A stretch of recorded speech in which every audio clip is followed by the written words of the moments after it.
Sayyidat Warasatul Anbiya rahimakumullah. Di zaman era globalisasi seperti sekarang ini, anak muda seperti kita, bahkan anak-anak kebanyakan sudah tidak lagi mengenal kemuliaan dan kepribadian Rasulullah SAW. Terbukti popularitas Nabi di zaman era globalisasi seperti sekarang ini semakin merosot. Nama dan kebesaran Rasulullah malah sekarang kalah tenangnya dengan artis dan penyanyi. Prilly Latukonsina, Tukul Arwana, Andin dalam ikatan cinta. Kalah tenarnya oleh bintang film, olahragawan, negarawan, ilmuwan, dan wan-wan lainnya. Bahkan di kalangan anak-anak mereka senantiasa menjadikan figur tokoh-tokoh fiktif yang tidak karuan. Mereka lebih kenal dengan Power Ranger, betul? Betul. Doraemon, betul? Betul. Batman, betul? Betul. Superman, betul? Betul. Tuh kan, ketahuan penggemar Doraemon senyum.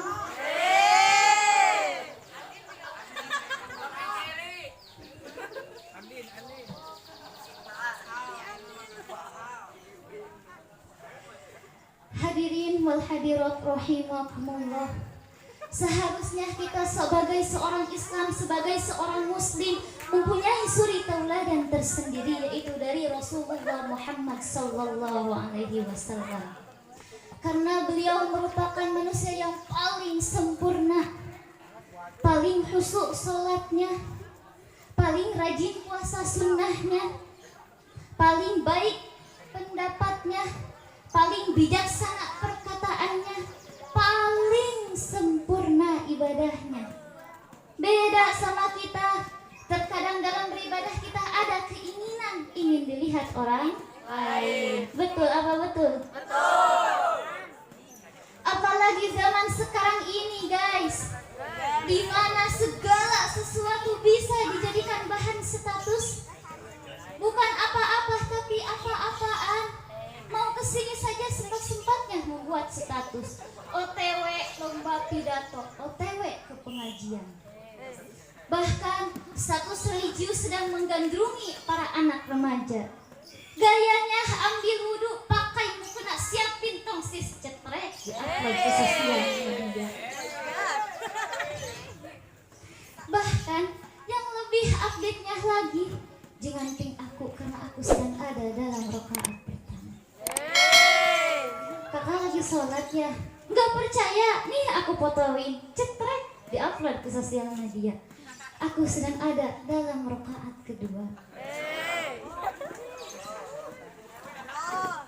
Sambil berpose padahal ia sedang melakukan sholat. Na'udzubillah tsumma na'udzubillah. Hadirin, bagaimana jika para pemuda sudah seperti itu, sedangkan para pemuda adalah para penerus bangsa? Subhanul yaum rijalul qadir. Anak hari ini adalah pemimpin di masa depan. Maka dari itu, gunakan masa kecil kita untuk belajar. Masa kecil kita miskin, tetap belajar. Masa kecil kita yatim, tetap belajar. Tak ada kompromi dan tidak ada tawar-menawar. Masa kecil kita, mari kita gunakan untuk mencari ilmu. Setuju? Setuju.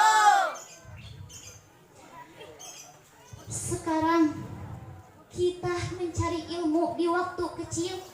Laksana mengukir nama kita di atas air. Sekarang kita mengukir 10 tahun, 20 tahun yang akan datang, ukiran itu tidak akan hilang. Bu, Pak, sekarang kita mengantarkan anak kita ke pesantren dengan perasaan sedih, menangis bercucuran air mata, mengingat dan membayangkan mereka yang akan jauh dari kasih sayang kita sebagai orang tua. Membayangkan mereka akan makan seadanya, tidur beralaskan tikar, berselimutkan kain sarung. Namun percayalah, kelak kita akan bahagia karena melihat anak kita menjadi orang yang pandai. Amin. Yang terpenting, mereka yang kita hantarkan ke pesantren berilmu. Itulah keutamaan bagi orang yang belajar di waktu kecil, berbeda dengan orang yang belajar di waktu dewasa. Sesuai dengan ungkapan at-ta'alumi fi sighar kan naqsi 'alal hajar, at-ta'alumi fil kibar kan naqsi 'alal ma. Belajar di waktu kecil bagai mengukir di atas batu. Belajar sesudah dewasa, laksana mengukir di atas air. Jika kita belajar di waktu dewasa, sekarang kita menulis, sekarang pula tulisan itu akan hilang. Sekarang kita belajar, sekarang pula kita akan lupa terhadap pelajaran yang baru didapat. Itulah kerugian bagi orang-orang yang belajar di waktu dewasa. Maka dari itu gunakan masa kecil kita untuk belajar ilmu. Setuju?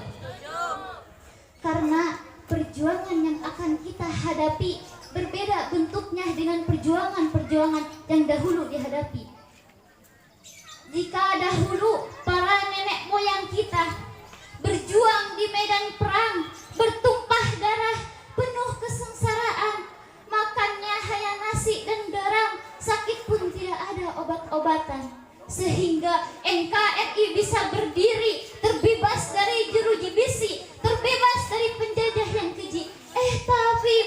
Tapi, kenapa generasi sekarang malah jadi banci-banci, tidak tahu diri, bahkan melupakan ajaran Islami Rabbi? Maka dari itu, gunakanlah masa kecil kita untuk belajar. Hadirin, sekarang yang menjadi pertanyaannya adalah, kenapa kita diwajibkan untuk mencari ilmu? Mengapa? Why? Sebab ada sebuah karangan yang mengatakan, wa kullu man bi ghairi ilmin ya'malu a'maluhu mardudatun la tuqbalu. Barang siapa yang beribadah tanpa menggunakan ilmunya, maka amalnya akan ditolak dan tidak akan diterima oleh Allah. Na'udzubillah tsumma na'udzubillah. Hadirin, salat kita, puasa kita, ibadah kita, bahkan ibadah haji kita tidak akan ada nilainya di hadapan Allah jika penggunaannya, pelaksanaannya tidak memakai ilmu. Maka dari itu harus ada keseimbangan antara ilmu dengan iman untuk mencapai sebuah kesuksesan, kebahagiaan yang hakiki di akhirat dan di dunia.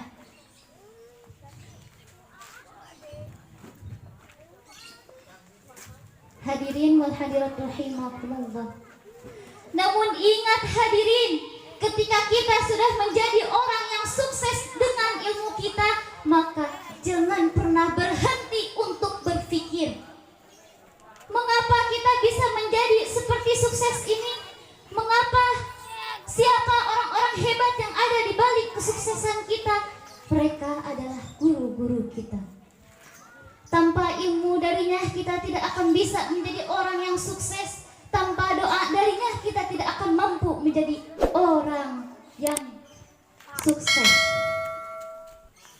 Sebagaimana Syekh Al-Jarnuji dalam kitabnya Ta'limul Muta'alim menjelaskan bahwa syarat sukses dalam menjadi dengan ilmu adalah selain ada dukain dan hirsin, ada juga irsadi ustadin, yaitu petunjuk dari seorang guru. Maka dari itu kita doakan guru-guru kita semua, semoga mereka senantiasa ada dalam kesehatan, ada dalam lindungan Allah, semoga mendapat keberkahan dalam rezeki dan ilmunya. Mungkin kesimpulannya adalah ilmu agama tanpa dibarengi dengan ilmu umum, laksana orang ya ilmu agama tanpa dibarengi dengan ilmu umum, laksana orang yang pincang. Sedangkan ilmu umum tanpa juga dibarengi dengan ilmu agama laksana orang yang buta. Mungkin dicukupkan sekian dari saya. Mohon maaf sebesar-besarnya bila ada kesalahan baik itu dalam perkataan atau perbuatan.